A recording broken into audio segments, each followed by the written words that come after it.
And we are back for the World Championship Last Chance Qualifier.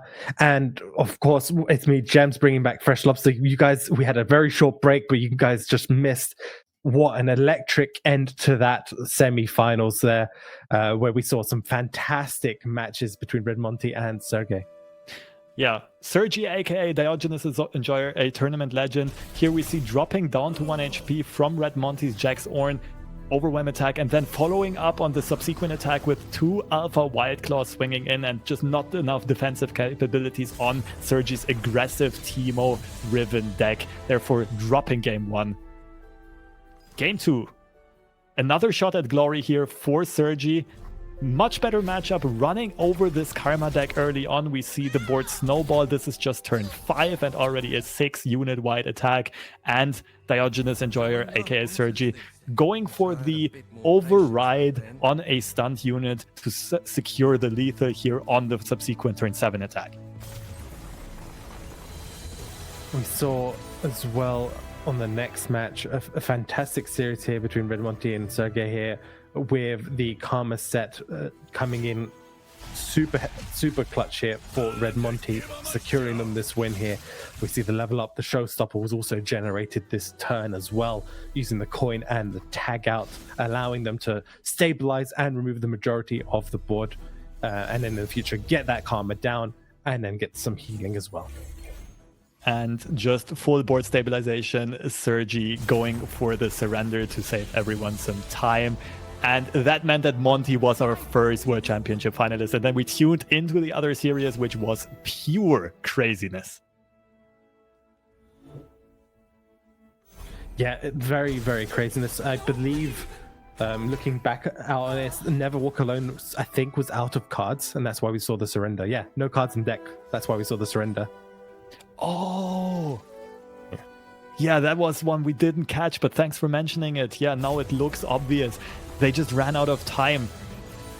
They just ran out of time in a very, very weird way, one that we don't usually expect from control decks. But then in game 3, Shampoo just not quite finding enough pressure. This removal was very heads up, very clean, taking care of both Jinxes, and the Pursuit of Perfection came just in the nick of time, gets double cast here, but only space for 1 Catastrophe. But that is, of course, enough. The Jinx deck just not having any cards, any removal spells to deal with that. And that is secured the second World's Championship slot. And we are now about to go into our grand finals. You might be asking yourselves, what are these people playing for? Well, it's mostly bragging rights and I think a title, maybe some cosmetics. So it's mostly a show match. The most important part is done by both players, and we are ready to jump into the decks for both sides here. Yeah, Red Monty bringing back the Aatrox Kayn, doing fantastic here. As you mentioned, they're playing for the glory, they're playing for the title, they're playing for the last chance qualifier winner here. All to play for really now. This is where it's really at. And bringing back this Aatrox Kayn mid-range deck that we've been seeing throughout the day. I'm so surprised to have this deck potentially win the last chance qualifier. But then again, there are always some surprises. There always have been. This is a much more streamlined deck, one that more people were expecting to see perform well. Karma set also very nicely tagged into the meta of the tournament today, and Monty piloting it efficiently to deserve this grand final appearance. Yeah, Karma set as well. Been doing fantastically for them throughout this entire day. Very strong control deck, has been doing very well into the field, also beating out decks that we were expecting it to lose to today, specifically against like Sergey earlier on. And the third one, Jax Ornn, something that shows up over and over in top cuts as a good option into mid-range decks as well as into many of these control decks. The Wild Claw's Ferocity has been putting on work over and over again. Parts Made Whole did not really have a chance to shine yet on the broadcast, but just a very well-rounded, streamlined deck that has been getting wins over and over and also pulling quite a few bats. Yeah, just overall very solid lineup. And then Never Walk Alone, we saw this Jace Heimerdinger, which you mentioned earlier on was a very smart decision to bring, very meta dependent. It's been doing fantastically for them throughout this entire tournament. Great tech choices as well. The Hex Obliterator we saw put in some work earlier on, not only as removal but also as obliteration to not allow the Echoes and Jinxes to be revived because the cards don't go into the death pool. Ruination we haven't really seen pop off yet, but surely it had or will have some chances to shine.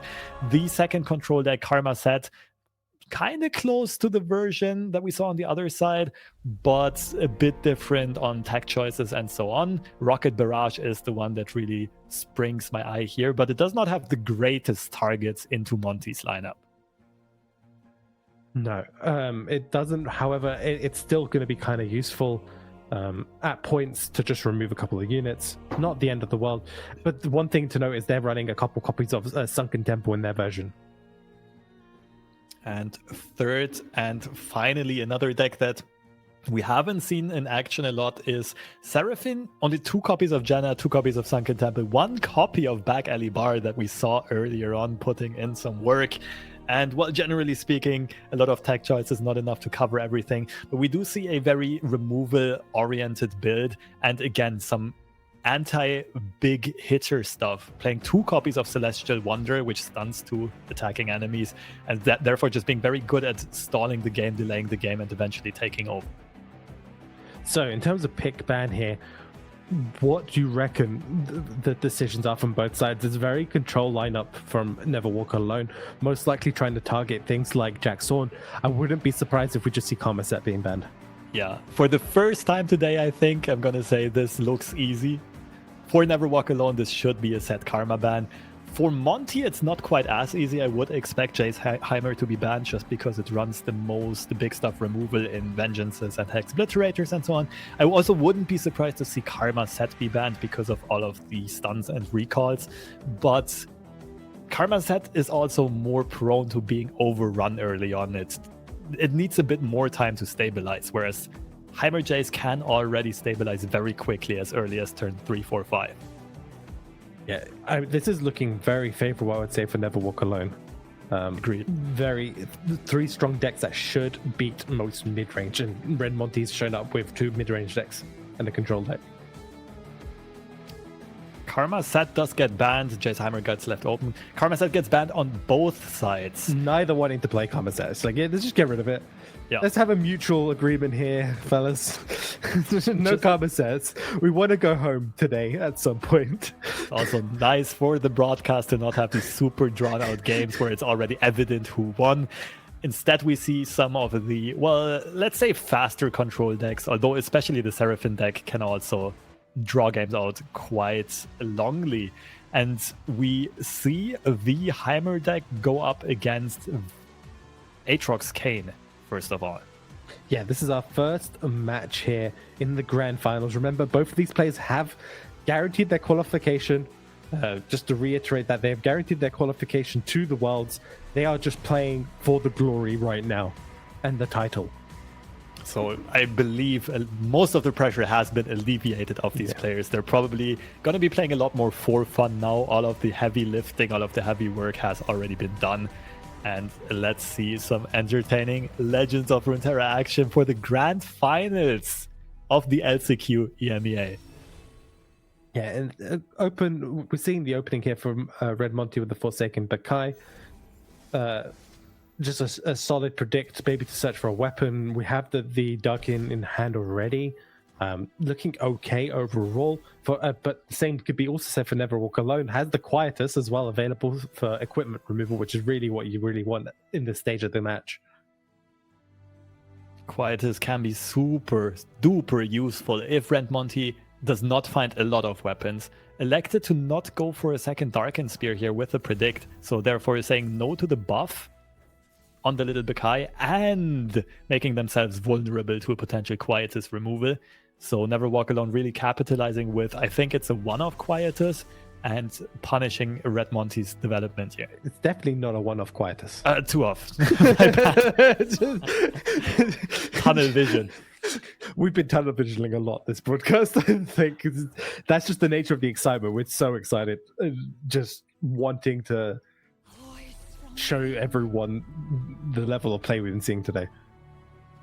The tag comes in from Red Monty. Lifesteal is activated. Not that it matters too much, but considering whether or not they really want to downtrade into this Hex Tag handler. Yeah, I mean, there's the, I believe, a momentous choice potential, but as like a bluff, but that would still get blown out by a Mystic. Never Walk Alone with the Jace development so far. Very happy with how everything's been going outside of not having activated the Hextech handler yet. So none of the classic Jace Heimerdinger stuff. No 6-mana spell. Still none in hand. Gonna need the Reggie to pull something useful here. The Ferrous Financier. The child is gone. The killer. The other side, Kayn does get dropped, trying to go for some board control. I think right now there's no way of buffing Kayn to further attack though, which is sad for Red Monty because that means that Jace cannot be taken off the board this turn. This might be the second quietest to take care of Kayn's weapon right now, and that would leave him as a vanilla 2/5 unit. Yeah, Kayn's very dependent on getting that weapon to gain the +1 attack on the attacks when they challenge, and also to be able to survive for a few turns as well. Unfortunately, this means that a Mystic is going to clean up Kayn quite comfortably here too.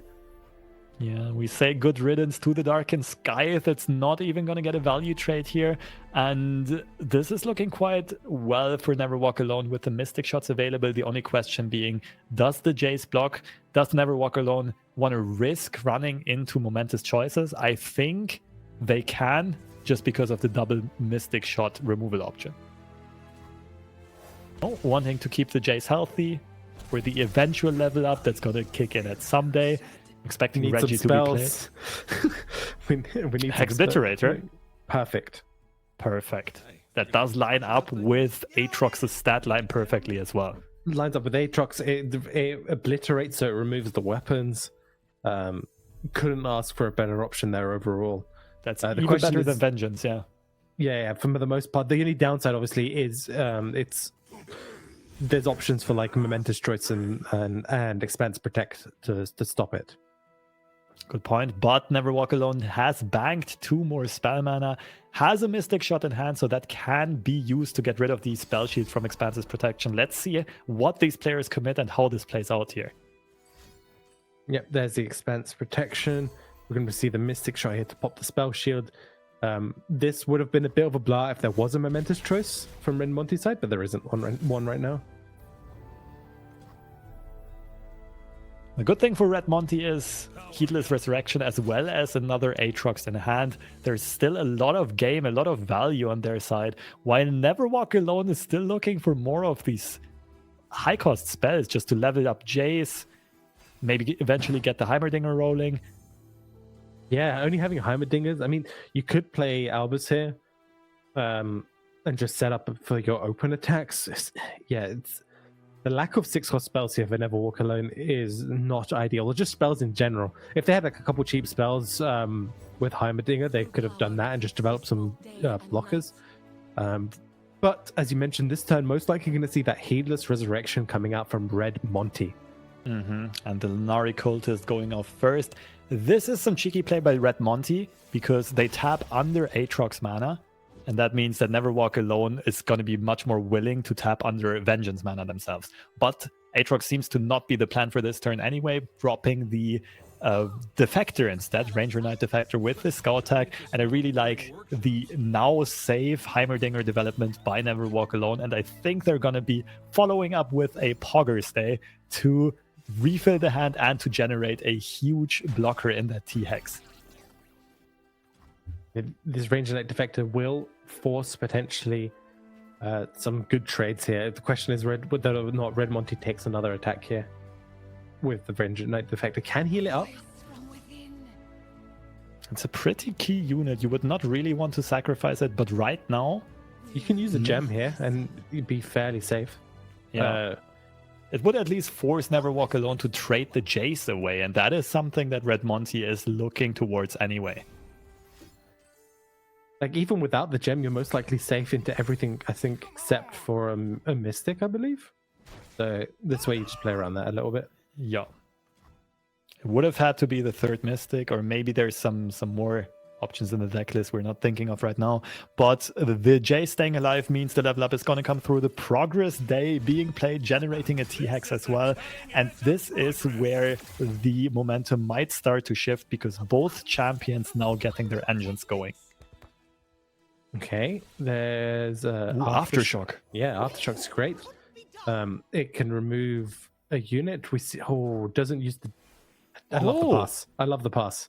Take that every day if you never walk alone, right? But we could have removed the Defector. That's the only thing that I'm a care bit about the hesitant. Defector with a T-Rex on the board. That's a fair point. So Kane gets played.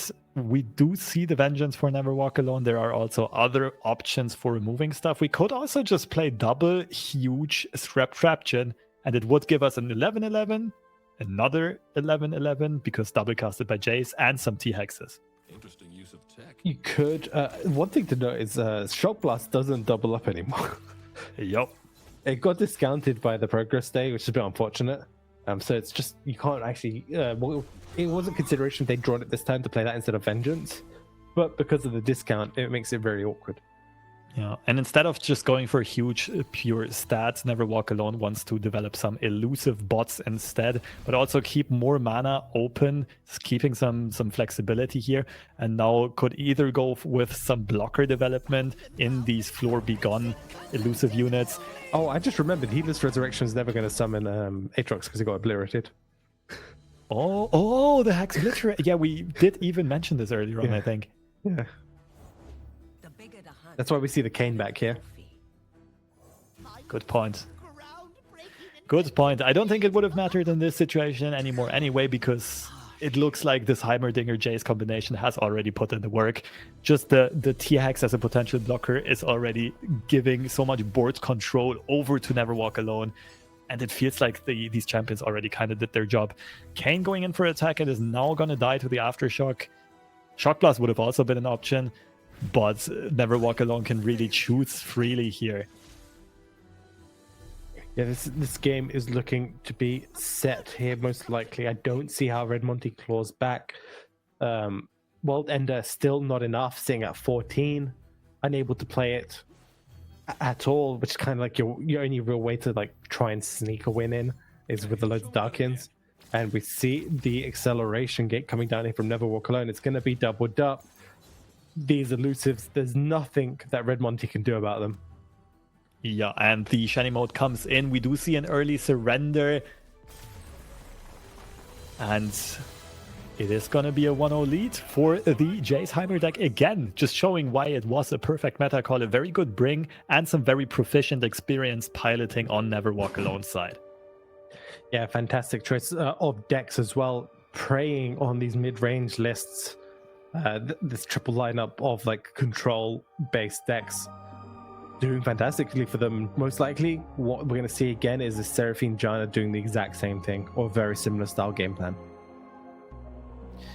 The deck seems tagged in a similar way, wanting to just remove or stop these big hitters and then eventually go over the top with discounts, with invokes, with Janna and Seraphine just doing their thing.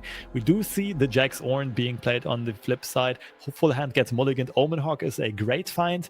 Ornn a bit too early to show up in hand, but let's see if Monty can draw some more units, because this opening hand does not look promising. Yeah, it's not looking that great on either side. Reggie for Never Walk Alone is going to put in some work to generate some spells. Sunburst, fantastic. The Obliterates are fantastic as well. So there's a lot of good options later on in the game for Never Walk Alone, but nothing. If Monty had a more aggressive start, this would be a bit more of a dire situation. However, Red Monty doesn't have that right now. Yeah, Monty has a devastating start here, not being able to play a 2 nor a 3-drop, but because Never Walk Alone open pass priority, it's not really punishing to Monty, because both players didn't use mana, both players wasted mana, neither developed. This is still slightly favorable for Never Walk Alone, just because they are playing the more impactful, expensive cards, but this does keep Monty in the game tempo and momentum-wise. Do we go for the upcycled rake? Most likely. There's an argument for Shepherd's Authority too. You're not worried that much about Never Walk Alone attacking you. That is a good point. Most of the time, it's an instant scout weapon pick, especially if it does get forged.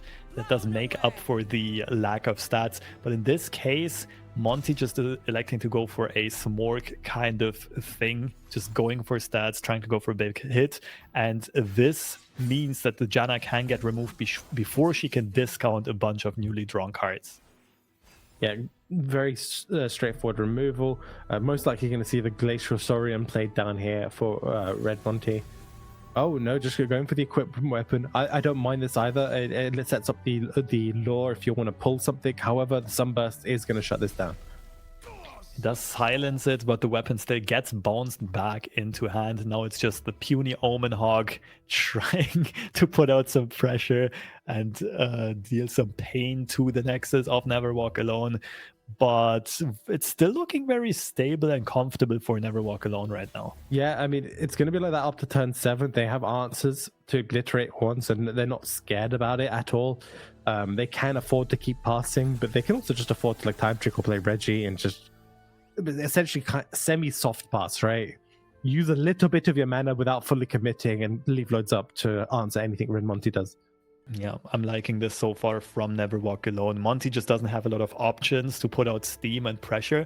They can now go for the Saurian into an Ornn. That is probably the highest pressure line. The Jax also coming in handily as a cheap unit that can grow quite significantly later on.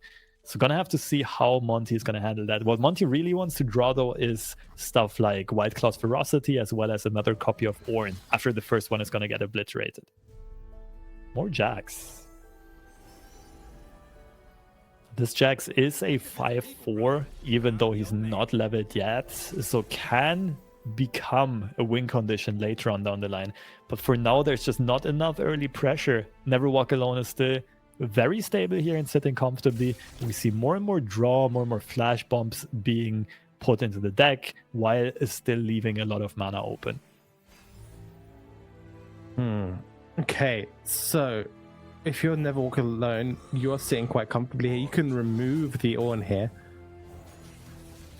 But one of the cards I mentioned, the White Claw's Ferocity, is being picked up. That can be super useful, especially with the Shepherd's Authority bringing a ton of stats to your units. So Monty is still in this game, just not very fast at progressing their own gameplay and putting out pressure. Okay, so even the problem is, as you mentioned, it's way too slow, right? I think that's ultimately what this is going to come down to. Most likely going to see Clockling this. Oh no, just going to go for the removal. Although that is only 4 damage, we don't have caustic risks or anything yet. This might just be a setup because there's plenty of time to draw more cards. This might be a flash bomb setup, and it does get spiked. This night PTSD Grand Finals flash bomb setups. Yeah, this is very reminiscent of the first World Championship Grand Finals. But Caitlyn just saying hi from the off here, sniping out that Glacial Saurian. Red Monty is still fine here, developing that Jax, White Claw's Ferocity follow-up. But now with the back alley bar in play, Never Walk Alone can just pull ahead here if they don't get overrun very soon. This is a good setup by Monty, though. But we also know we see the stuns, so even still, there isn't much that Red Monty can do. Howling Gale follow-up, trying to remove the Jax here. One of the potential overwhelm attackers that will come through. Now it's just going to be the lonely Wild Claw. Well, it's going to be accompanied by a bird, but it's not enough pressure as of right now. Second Jax, of course, still has plenty of mana to work with. Also still buffed from the first Omen Hawk that was being played. Another one. And that's honestly the worst one as well, right? It hits the Jax so that you can play Mystic on it. But I think Jax is leveling up here. Monty spreading out damage quite nicely, making it a bit awkward to find good stun targets for this Celestial Wanderer. I really like this play, that's very heads up. Knowing that your opponent can deal with 2 attackers, you just spread your power across 3. So most likely going to see these... Do we see the stuns this turn, or do we just see the Hex Splitter either? The stuns is a bit safer. Maybe both? You can do, yeah. Would you remove Sky the Wild Splitter Claw or is the the Jax, problem. though? The Jax is... Oh. Is it? Well, yeah, no, you would use all your mana. You can get a Hush, but then you wouldn't have enough mana. That's a good point, James. You have to also... Yeah, if you use Explorer, you have to worry about things like Sky Splitter. Yeah. That's the next problem. Probably going to see one of the Explorers come down, weapon removal. At this point, there are also a lot of annoying weapons which you would all like to take care of. So Monty still finding some windows for continuous pressure, and all of a sudden Neverwalk Alone's Nexus is down to 6 HP, but still with plenty of game to stabilize here and to maybe eventually pull ahead and remove all of Red Monty's threats. Fishing Whack. Yeah, it's a perfect... Red Monty just providing the perfect weapon removal target. That's a good point. They still have a Shepherd's Authority, another copy left that is hyper buffed and makes this bird quite swole. But it's on the bird, right? So you're not too scared of that unless it gets turned into a Wildclaw. And another Celestial Wonder drawn, all while Seraphine is at 8 out of 9 spells, about to level up and sing her song and take control of the game here.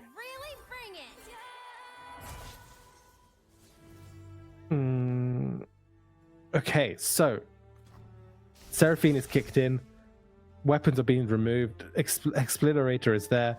Red Monty at most has one more turn here. I love the fish fight on the Omen Hawk because if Neverwalk Alone uses a Hexsplitter here, it's essentially just removing a one cost unit. And I think it gets rid of the attachment. That's quite important, the hyper buffed weapon. But Sky Splitter makes the Hawk survive. It's a good defensive use here, but will be met by Mystic Shot as an additional answer. Yes, but now one thing to note is there's three big Overwhelm dudes coming down.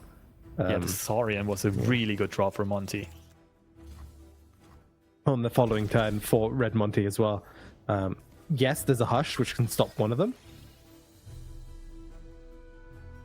But it's looking a lot closer than it looks. The stuns are going to be fantastic for Neverwalk Alone. Stun Hush, in theory, should save them. Yeah, most likely. Yeah, they should be staying alive here. Another very important draw is the discounted Aftershock. This is gonna mean that Jax can get removed, or even the Alpha Wildclaw can get removed by Aftershock being double casted. We do see 2 of the Overwhelms being stunned. Only one is going to push some damage through. There's not a lot of additional over-the-top damage here in Red Monty's hand. Form Up can be used to block off even more damage and take out the Glacial Saurian, so you don't have to worry about it later. So the wall of defense is holding up for Neverwalk Alone so far. Yeah, it's going to be one of those very slow, grindy matches for Neverwalk Alone to close this off, as we've been seeing it quite consistent. When you bring like this triple control list, it always ends up in this grind. This is like the stage of the game where it's most likely in Neverwalk Alone's favor. For the most part, it is dependent on a couple of draws. Has got options for like invokes and stuff, but they should be winning from this point onwards, as long as nothing crazy happens with the draws. Yeah, Monty can maybe try to get a cheeky Jax victory through, because as of right now, Neverwalk Alone is out of draws. It's out of card generation. Can generate 2 Celestials. Yes, but that would cost us the Hush. And just as we say it, the Guiding Touch gets top decked. That not only heals the Nexus up, but also gives 2 draws. Follow it up by a Cosmic Youngling and Mariam, who can continue the draw cycle. So we're Goes for the Invokes.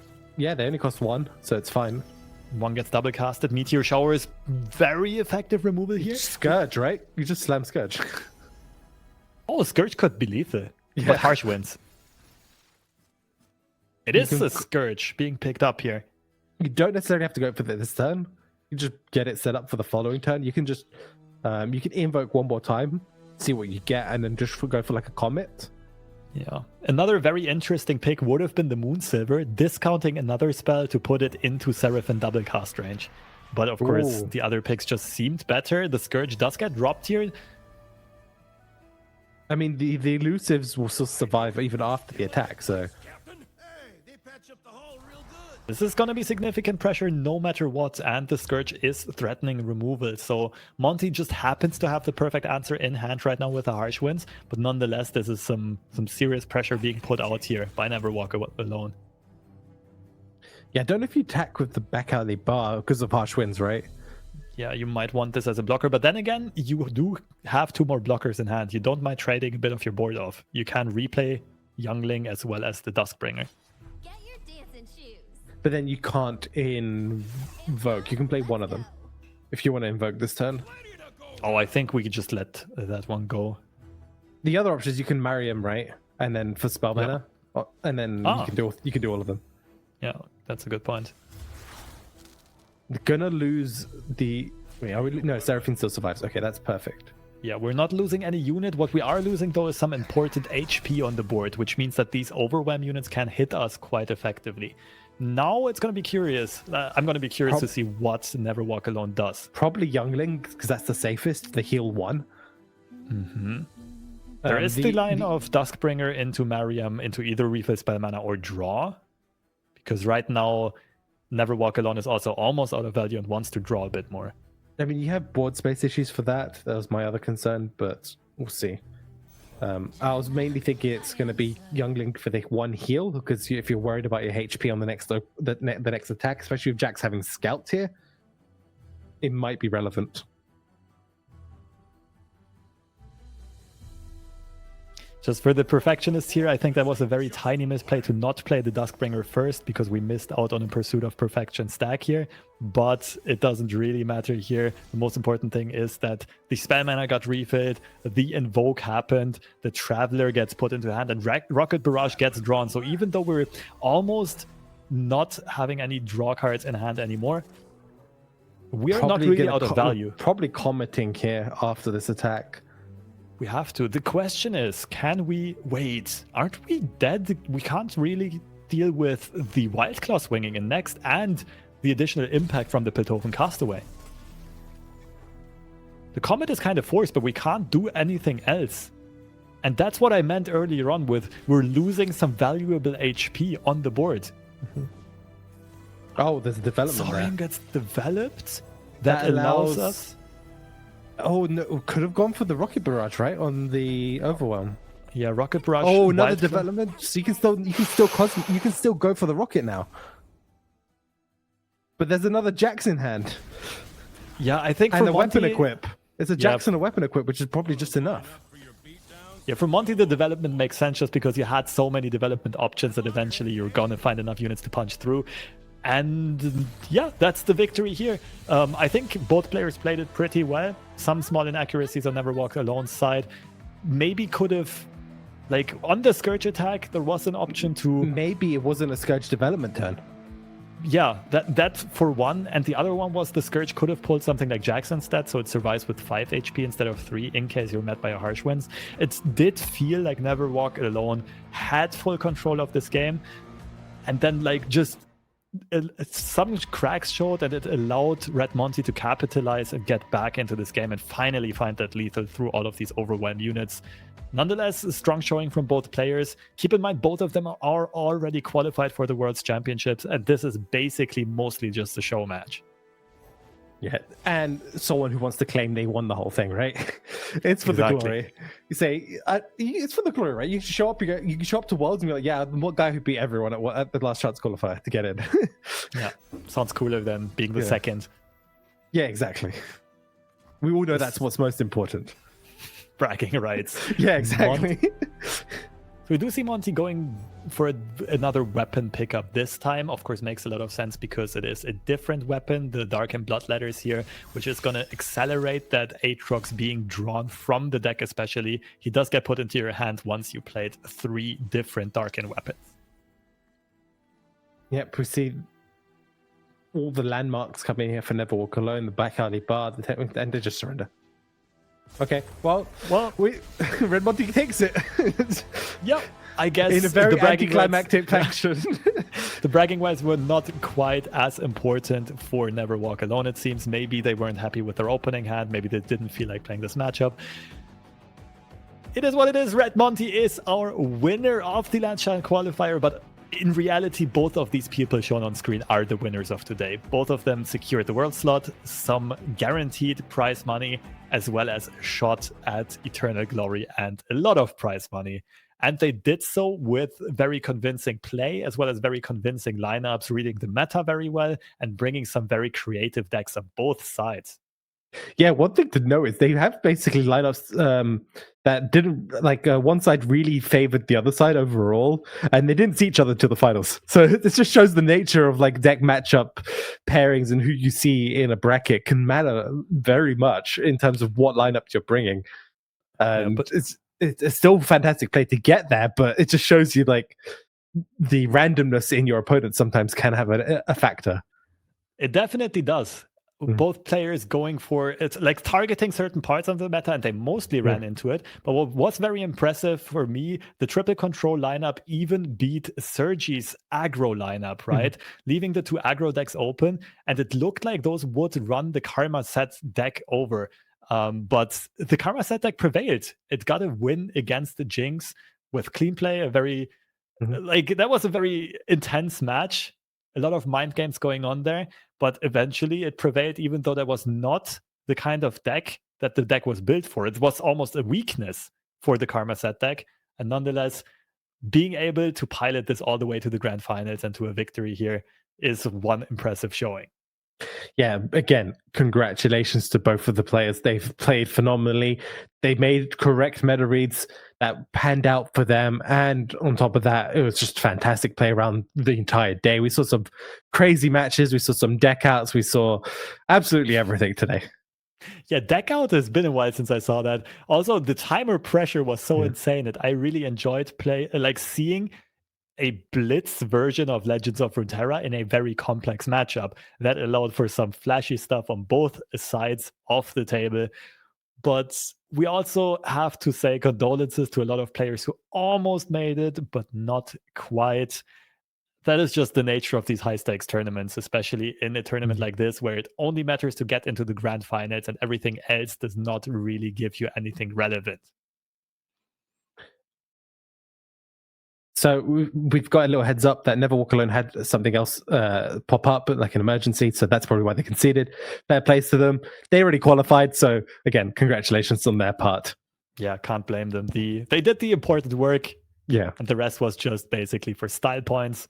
And if something more important popped up, I hope it was nothing too serious. Hope it was just some little time trouble. We are ready to look at the final bracket of the day of this whole EMEA tournament in a second here, and we can revive the runs of our two finalists that are eventually going to represent EMEA as a region at the World Championship.